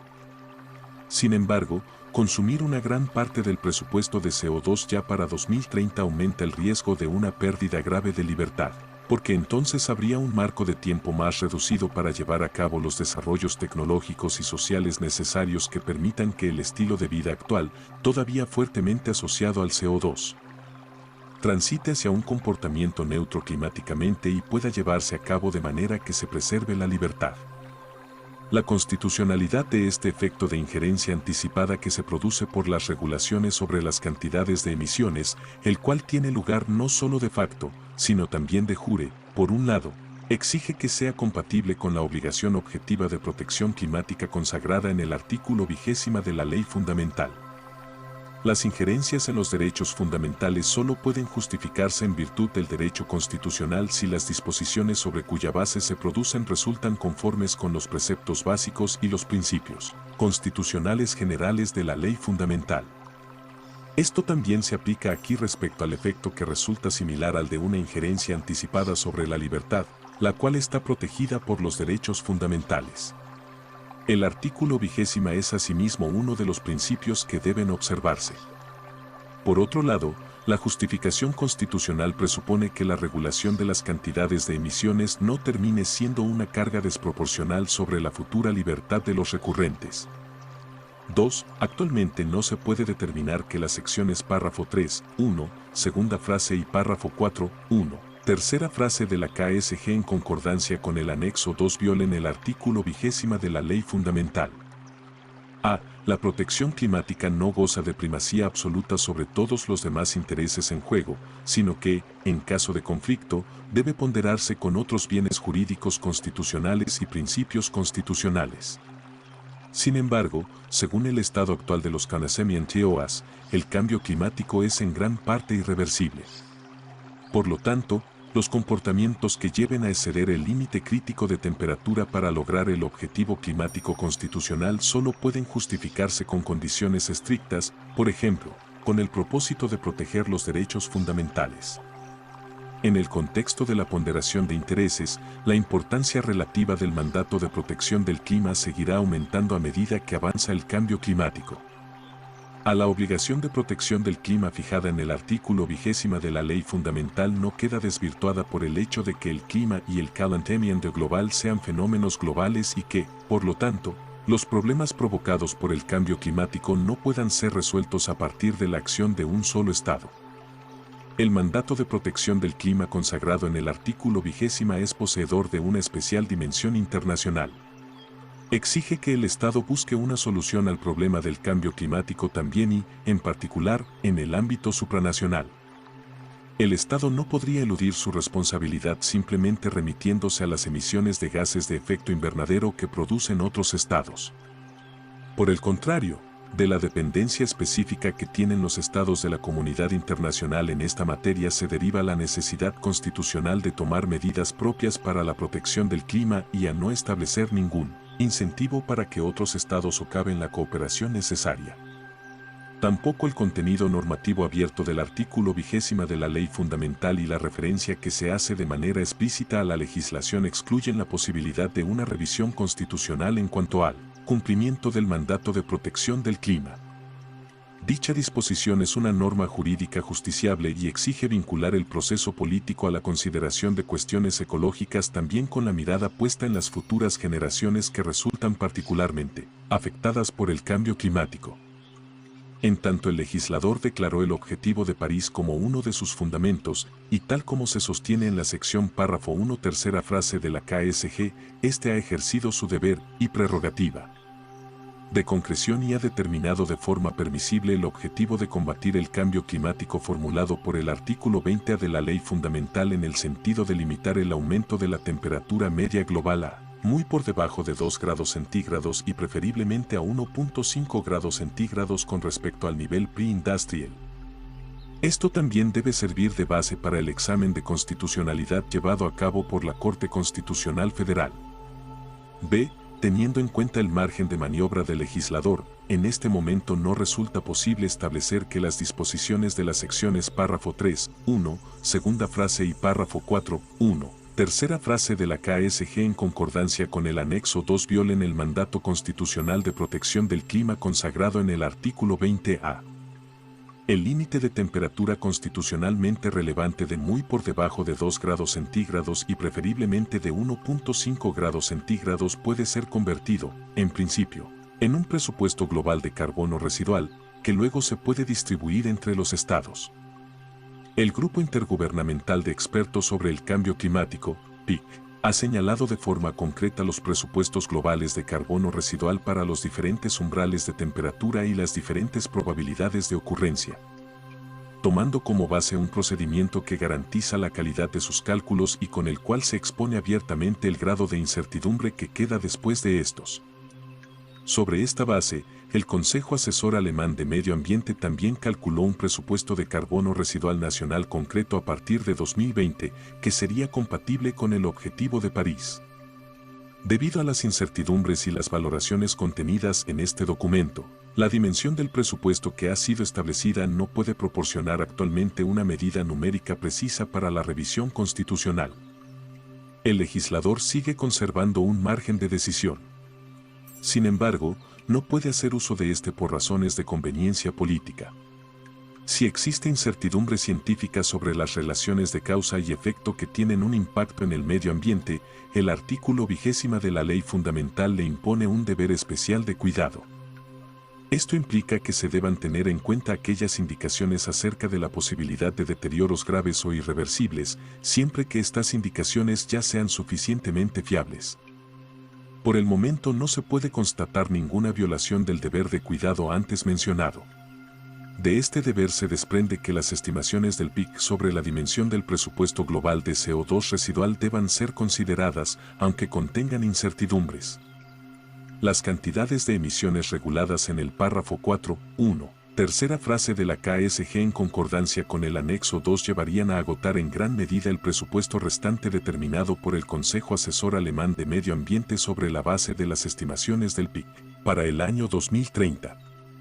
A pesar de ello, si se compara con las incertidumbres contenidas en el presupuesto residual tal como se calcula actualmente, el nivel de error de estas estimaciones no constituye una base suficiente para sostener una objeción constitucional. 3. Sin embargo, las secciones párrafo 3, 1, segunda frase y párrafo 4, 1, tercera frase de la KSG en concordancia con el anexo 2 no satisfacen el requisito derivado del principio de proporcionalidad, según el cual la reducción de las emisiones de CO2 constitucionalmente necesarias en virtud del artículo 20 de la Ley Fundamental hasta el punto de neutralidad climática, se debe distribuir a lo largo del tiempo de manera que se preserven los derechos fundamentales. A. De acuerdo con lo anterior, no se debe permitir que una generación consuma una gran parte del presupuesto de CO2 con una carga de reducción comparativamente leve, si esto al mismo tiempo significa que a las siguientes generaciones se les impondrá una carga de reducción radical, exponiéndolas a una pérdida considerable de su libertad. En el futuro, es probable que incluso las pérdidas graves de libertad se justifiquen bajo el principio de proporcionalidad y el derecho constitucional a los fines de proteger el clima. Por ello surge el riesgo de tener que aceptar luego una considerable pérdida de libertad. Debido a que el curso de las cargas futuras sobre la libertad ya está determinado por la regulación que actualmente define las cantidades de emisiones permisibles, los impactos sobre la libertad en el futuro deben ser proporcionales desde la perspectiva actual. También el mandato objetivo de protección del artículo 20 de la Ley Fundamental incluye la necesidad de tratar los fundamentos naturales de la vida con mucho cuidado y dejarlos para la posteridad en una condición, tal que las generaciones futuras que deseen seguir preservándolos no se vean obligadas a emprender una abstinencia radical. La carga de reducción de gases de efecto invernadero requerida constitucionalmente después del año 2030 será considerable. No resulta posible determinar si será tan drástica que, desde la perspectiva actual, terminaría provocando restricciones irrazonables de los derechos fundamentales. Sin embargo, el riesgo de cargas considerables es significativo, y este riesgo solo puede conciliarse con las libertades fundamentales que se verán afectadas en el futuro si se toman medidas preventivas para confrontar la carga inminente de reducción de emisiones después de 2030, de una manera que permita la preservación de los derechos fundamentales. Esto exige también que se dé inicio de forma oportuna a una transición hacia la neutralidad climática. Específicamente se requiere que se formulen con suficiente antelación requisitos transparentes para la posterior definición de la reducción de emisiones de gases de efecto invernadero. Estos requisitos deben servir como marco de referencia para los procesos de desarrollo e implementación que resulten necesarios y, al mismo tiempo, para fijar un nivel suficiente de presión sobre estos desarrollos y proporcionar seguridad en su planificación. En virtud del derecho constitucional resulta imperativo, por un lado, que se establezcan de forma oportuna nuevas medidas de reducción para el periodo posterior a 2030 y mucho más allá. Por otro lado, las cantidades adicionales de emisiones anuales y las medidas de reducción deben especificarse de manera tan diferenciada que se pueda delimitar una orientación suficientemente concreta. B. En la sección párrafo 4, 6, primera frase de la KSG. El legislador ha regulado de una forma insuficiente desde el punto de vista constitucional la actualización de la ruta para la reducción de gases de efecto invernadero. Es cierto que no se puede exigir que las cantidades de emisiones decrecientes estén determinadas específicamente desde ahora y hasta la fecha prevista para lograr la neutralidad climática en el año 2050.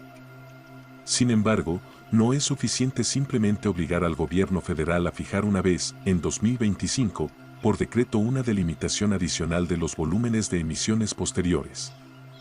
Por el contrario, por lo menos tendrían que regularse los intervalos de tiempo en los cuales deberán realizarse de forma transparente los ajustes posteriores.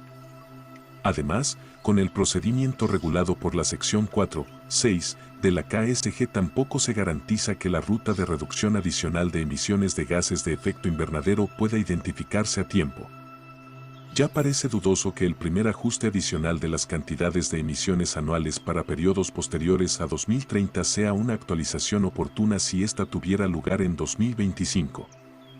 Incluso más allá de este primer ajuste, no está garantizado que su aparición se dé en un momento oportuno porque no se puede asegurar por la sección párrafo 4, 6, primera frase de la KSG que las actualizaciones se extiendan suficientemente al futuro.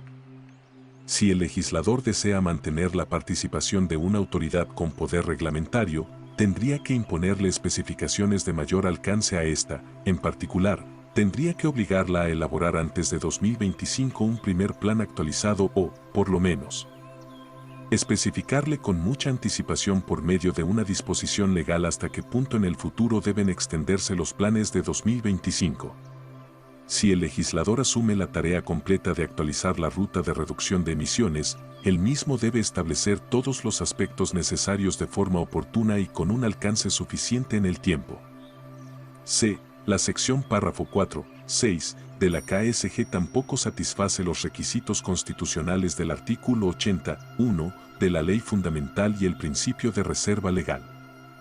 En cualquier caso, el legislador debe determinar la dimensión de las cantidades de emisiones anuales que se fijarán para periodos posteriores al año 2030 o proporcionar requisitos más detallados para su determinación por parte del poder reglamentario. 1.3 Ensayos invitados sobre los temas, criterios o efectos de las sentencias. 1.3.1 Derecho constitucional y el caso sobre el precio al carbono en Canadá. Sujit Chowdhury. Introducción.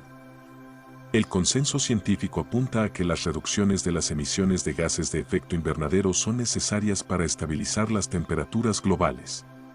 El gobierno canadiense se ha comprometido a reducir sus emisiones 30% por debajo de los niveles de 2005 para el año 2030, de conformidad con el Acuerdo de París que entró en vigor en 2015. Una cuestión central de la política climática canadiense es cómo distribuir las cargas para la reducción de las emisiones de GEI en Canadá en todas las provincias y los territorios. ¿Cuál nivel o niveles de gobierno pueden regular las emisiones de gases de efecto invernadero bajo la Constitución canadiense? Este es uno de los temas más difíciles en cuanto a las políticas públicas que se ha tenido que resolver jamás en Canadá. El cambio climático es la amenaza más grande que confronta la humanidad. Sin embargo, las emisiones per cápita de carbono varían considerablemente entre las provincias y los territorios de Canadá y un tema clave es cómo distribuir las cargas entre los diferentes agentes para lograr su reducción. Para las provincias de Alberta, Ontario y Saskatchewan la reducción de emisiones de GEI presenta un reto económico fundamental. La Ley de Precios de la Contaminación por Gases de GEI, Greenhouse Gas Pollution Pricing Act o GPA, es la legislación del gobierno federal a través de la cual se busca lograr la reducción de emisiones de GEI en Canadá. Tiene dos componentes clave, un punto de referencia o presupuesto mínimo para los precios del carbono en todo el país y un respaldo para establecer un precio al carbono en las provincias o los territorios que no cumplen con el punto de referencia establecido en la legislación. El gobierno federal determinó inicialmente que 4 provincias, Manitoba, Nuevo Brunswick, Ontario y Saskatchewan, no cumplen con el punto de referencia y, por lo tanto, están sujetas al respaldo o backstop. Una quinta provincia fue agregada el 13 de junio de 2019, cuando el gobierno federal anunció su intención de aplicar el respaldo en Alberta a partir del 1 de enero de 2020, porque esa provincia ya no cumplía con el punto de referencia. El debate político sobre la reducción de las emisiones de GEI se ha ampliado para abarcar un debate constitucional sobre el poder del gobierno federal para imponer el backstop a las provincias que se oponen a él. Las provincias de Alberta, Ontario y Saskatchewan presentaron controversias constitucionales en contra de la GPA ante sus tribunales locales de apelación. Las decisiones de dichos tribunales fueron impugnadas por varias autoridades en todos los casos y la Suprema Corte conoció los casos, bajo el procedimiento de referencia en marzo de 2020. Este texto analiza las controversias ante la Suprema Corte y los principales temas jurídicos del caso. Se analiza asimismo la posición que el gobierno federal señaló con respecto a las emisiones de gases de efecto invernadero como un asunto de preocupación nacional y el poder adicional del gobierno federal para regular, bajo la cláusula de paz, orden y buen gobierno, Peace, Order and Good Government o POG. El riesgo sistémico planteado por las emisiones de GEI, consistente en un círculo de retroalimentación que se autorrefuerza con el calentamiento global y que no podrá detenerse si se traspasa un umbral con consecuencias nefastas para el futuro de la Tierra. Antecedentes a los desafíos constitucionales de las provincias. La constitucionalidad de la GPA fue cuestionada por algunas provincias canadienses desde su creación. Es posible que los desafíos constitucionales a la GPA sean parte de una estrategia más grande, principalmente, el establecimiento de una coalición provincial territorial a favor de la extracción y el procesamiento de combustibles fósiles. La construcción de infraestructura, como ductos, para entregarlos y el envío de estos productos a mercados extranjeros.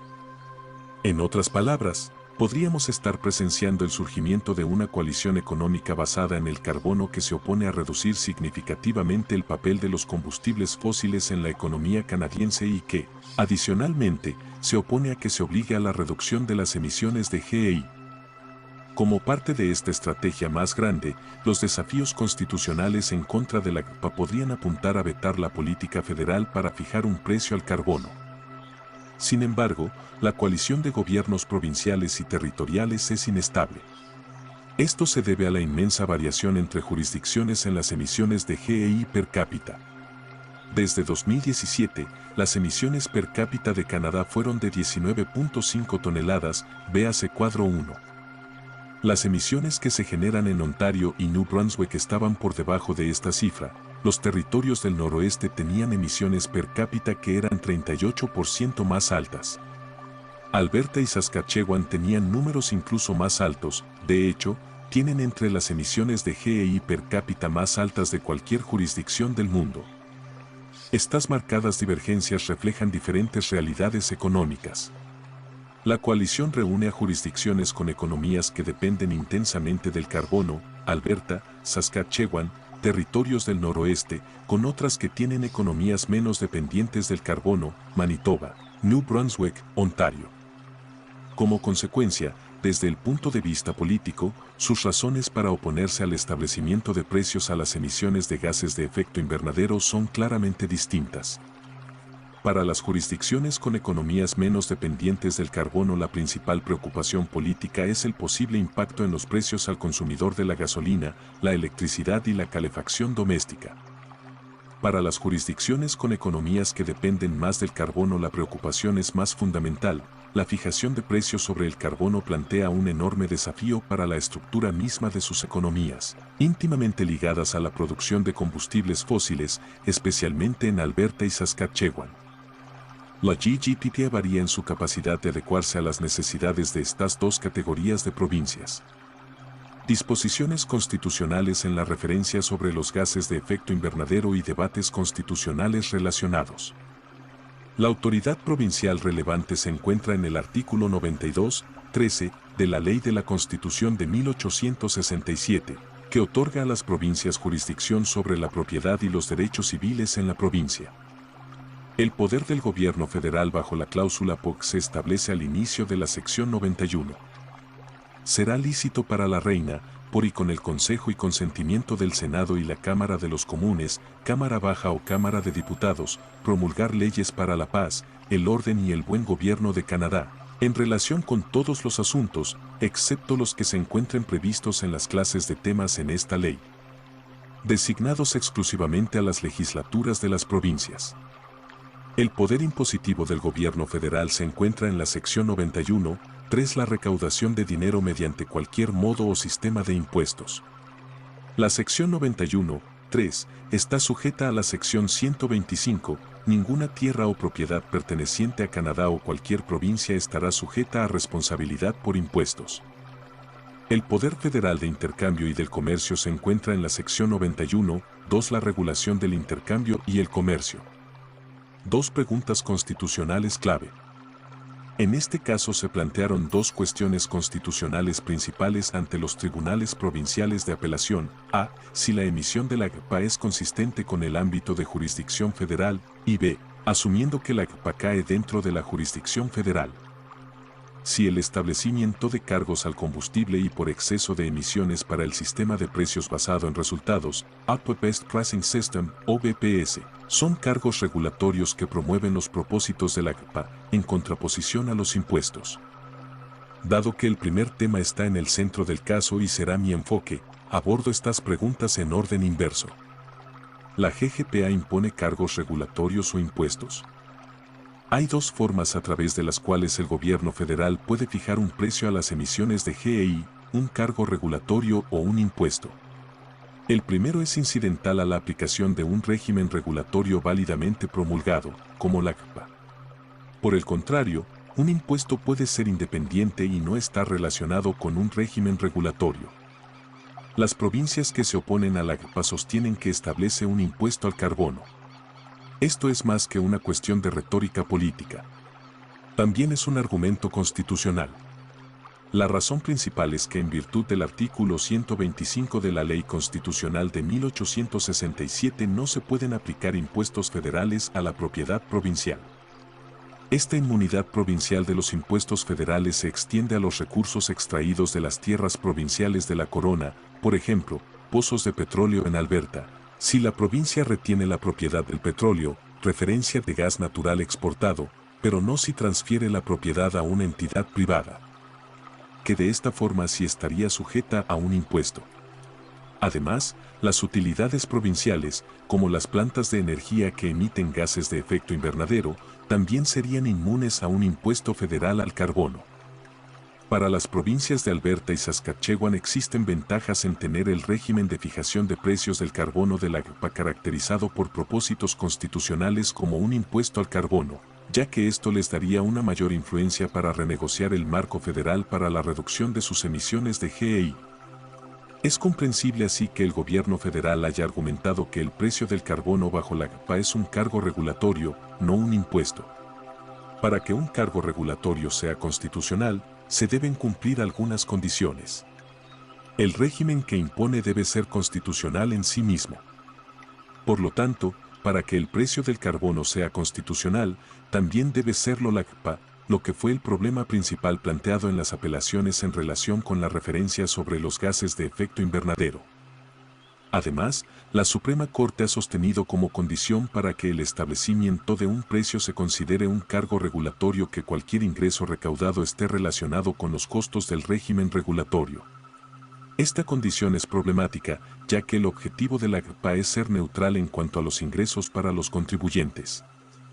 Sin embargo, en la decisión West Bank First Nation 1999 la Suprema Corte sugirió que los cargos regulatorios podrían ser potencialmente constitucionales si los cargos mismos tienen un propósito regulatorio, como la regulación de cierto comportamiento. Aunque la Suprema Corte enfrentará este argumento directamente por primera vez solo en la referencia sobre los gases de efecto invernadero, es probable que acepte esa justificación para la fijación de precios del carbono bajo la CPA.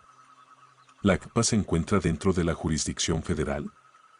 El precio del carbono se aplica al combustible que se entrega y utiliza dentro de una provincia, pero que no cruza una frontera interprovincial o una internacional. Además, el OBPS requiere que las instalaciones que exceden los objetivos de emisiones paguen un cargo al gobierno federal. Ambas medidas están dentro de la jurisdicción provincial sobre la actividad económica interprovincial, que deriva del artículo 92.13 de la Ley Constitucional de 1867. Esa disposición otorga a las provincias jurisdicción sobre la propiedad y derechos civiles en la provincia, incluyendo las relaciones comerciales estructuradas a través de contratos con respecto a la propiedad. De hecho, la lógica del punto de referencia presupone que las provincias tienen la autoridad constitucional para promulgar esas políticas por sí mismas. Si no lo hicieron, el punto de referencia no serviría de nada. El poder de POC como la base constitucional de la CPA. Para que la CPA sea constitucional debe tener sus raíces en un poder federal. La principal base constitucional del gobierno federal para la CPA es la cláusula POC en la sección 91 de la Ley de Constitución de 1867. Los tribunales han interpretado que el poder del POC tiene tres ámbitos de aplicación: la emergencia, la brecha o vacíos jurisdiccionales y las dimensiones nacionales.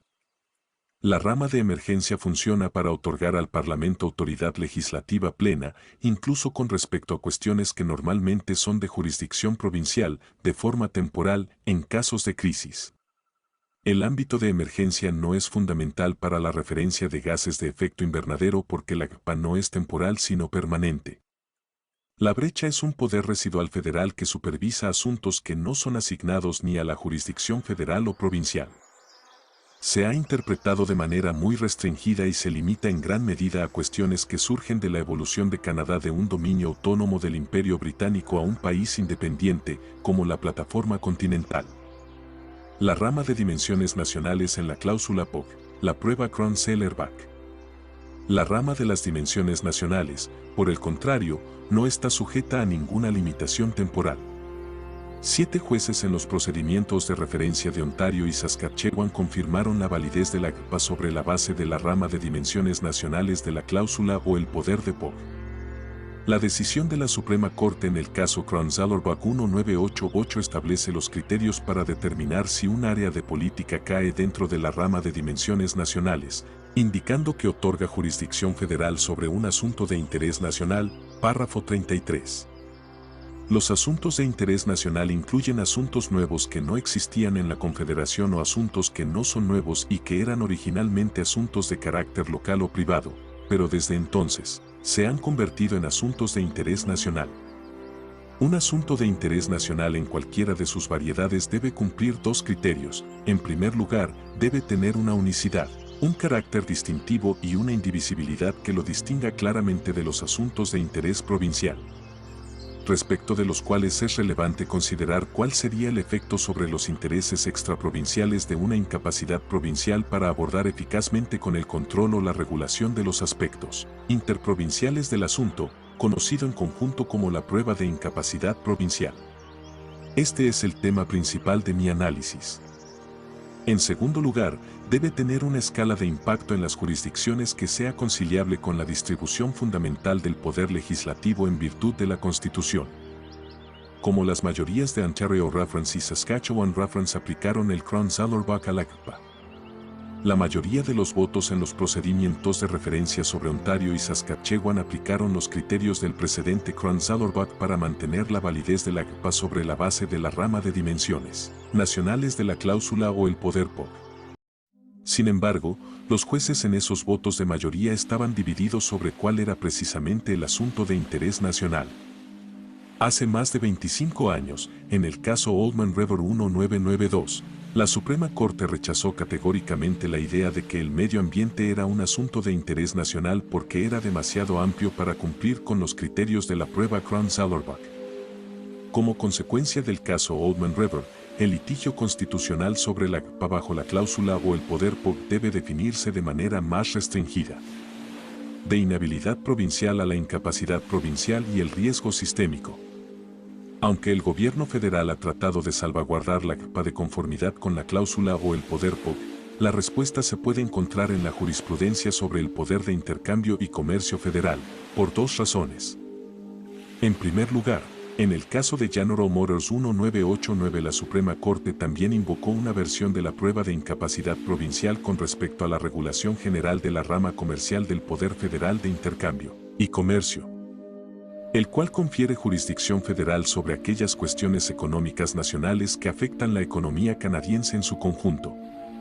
Como su contraparte en Krohn-Zeller-Bach, la prueba de incapacidad provincial en General Motors se define en términos de la falta de jurisdicción provincial. La legislación debe ser de una naturaleza que las provincias conjunta o solidariamente estarían constitucionalmente incapacitadas de promulgar. 662.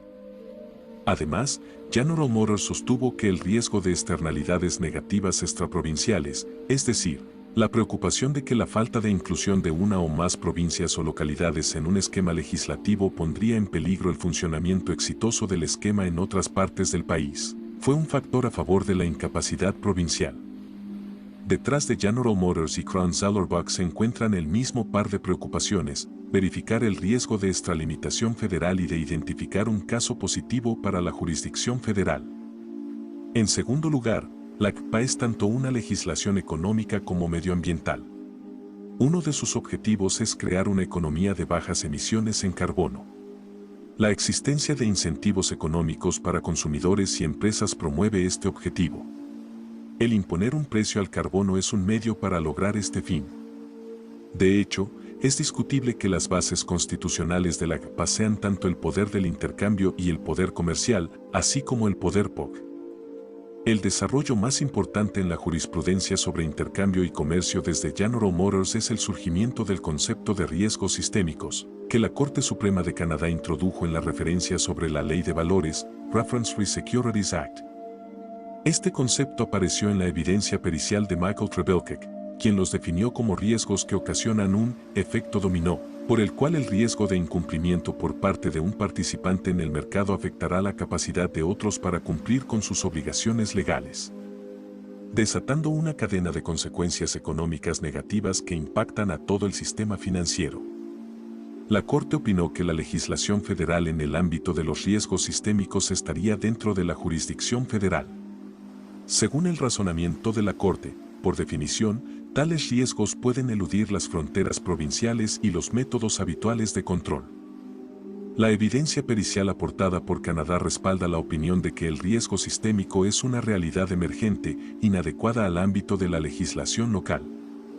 La prevención del riesgo sistémico puede desencadenar la necesidad de un regulador nacional facultado para emitir órdenes que sean válidas en todo el territorio de Canadá e imponer estándares comunes, bajo los cuales los gobiernos provinciales pueden trabajar para garantizar que sus mercados no transmitan ninguna perturbación a través de Canadá ni a ningún otro lugar.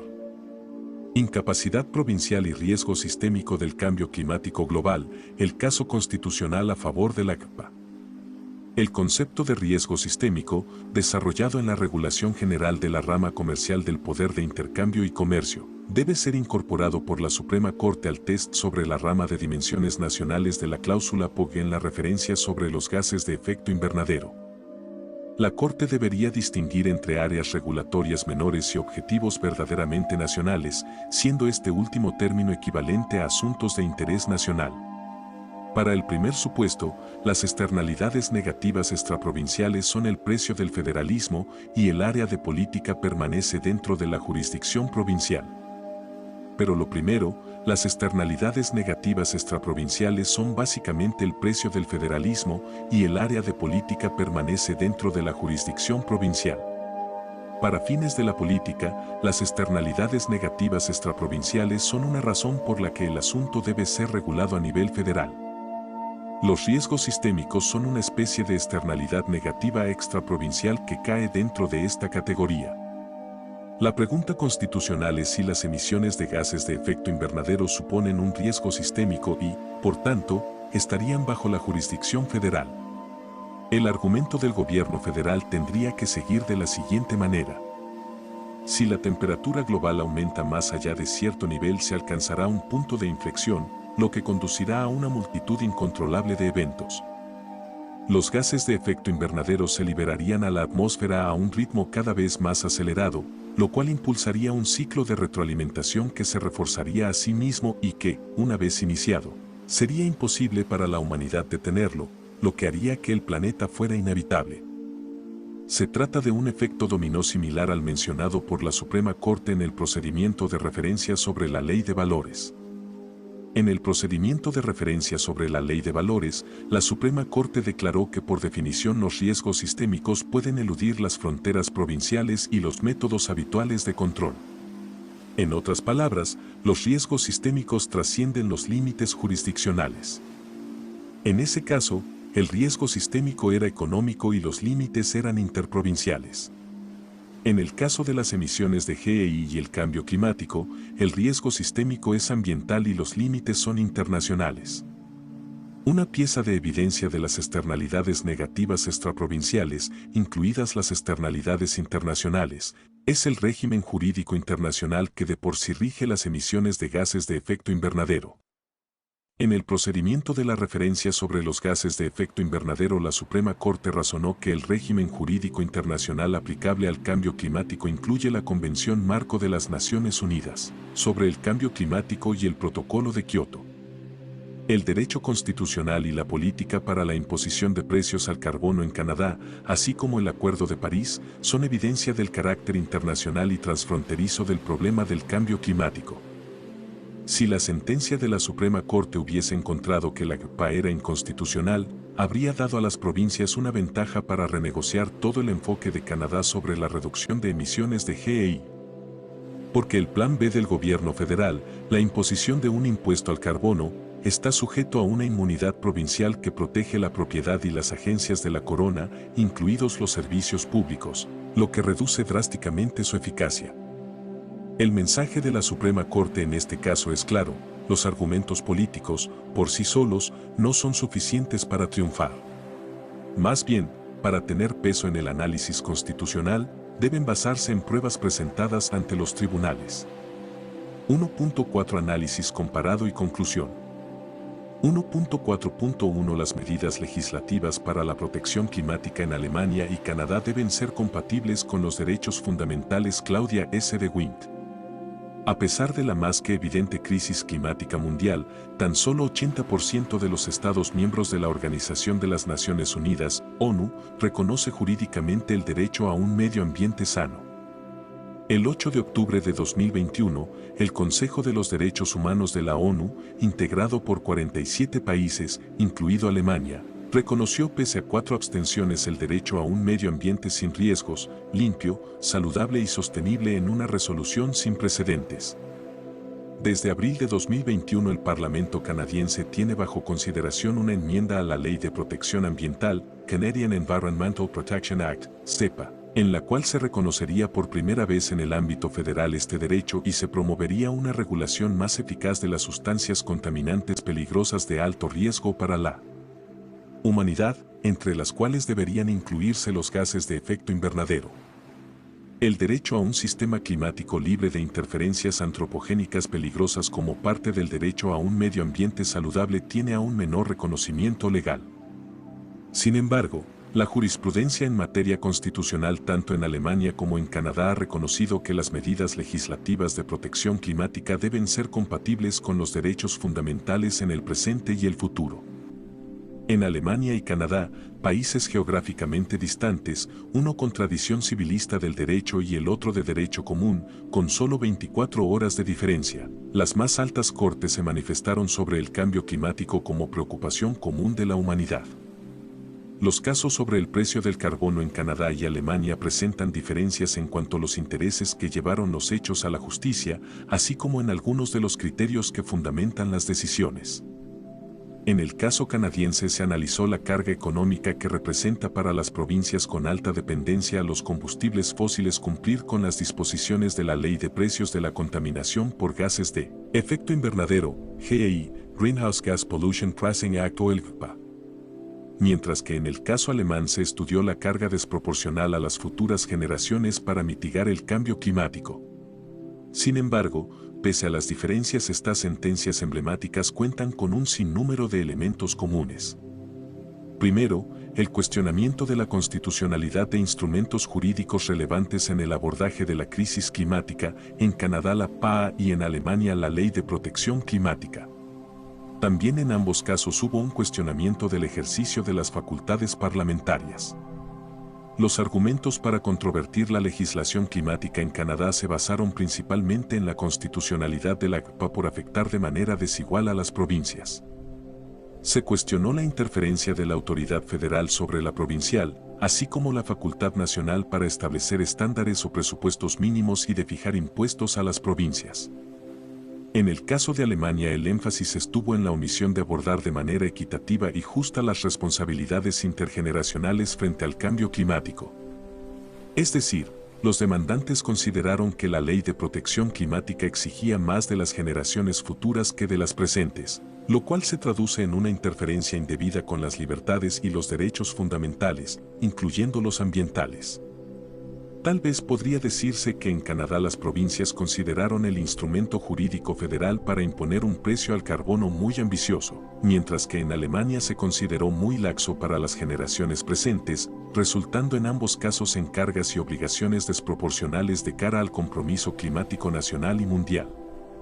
Sin embargo, el trasfondo común es el dilema del cumplimiento con las obligaciones climáticas teniendo en cuenta la dimensión internacional de la protección del clima y los derechos fundamentales. En este sentido, los objetivos de derechos humanos incluidos en los instrumentos internacionales ratificados por ambos países son parte de la justificativa para la acción parlamentaria y judicial conforme a los umbrales jurídicos establecidos. La protección y el bienestar de las personas ante el riesgo que presenta el cambio climático es otro elemento de relevancia. Si bien al amparo de la controversia constitucional canadiense, el ámbito de la emergencia en su momento no fue relevante, tal vez planteamientos distintos hubiesen orientado la ponderación a este ámbito en el marco del riesgo sistémico climático. Las declaraciones de emergencia climática mundial abarcan 2.082 jurisdicciones y gobiernos locales que a la fecha cubren a 1.000 millones de ciudadanos, sin contar la reciente resolución de la Comisión Interamericana de Derechos Humanos al respecto. El cambio climático, como se expresa en el Convenio Marco de las Naciones Unidas de Cambio Climático y el Acuerdo de París, es una preocupación común de la humanidad. En ambos casos la jurisprudencia es clara en cuanto a la realidad climática mundial y su atribución a la actividad humana. En este sentido, los fallos son inminentes en sus pronunciamientos sobre la debida diligencia y el deber de protección que tiene el Poder Legislativo de establecer en el prepuesto de carbono nacional las cantidades totales de emisión, permisibles para ciertos periodos. Conforme a esta innovadora jurisprudencia alemana y canadiense existe el imperativo de actuación pronta en la acción climática a través de la ley. La reducción de los GEI es de naturaleza extraprovincial, internacional e intergeneracional y se relaciona claramente con la garantía de derechos fundamentales.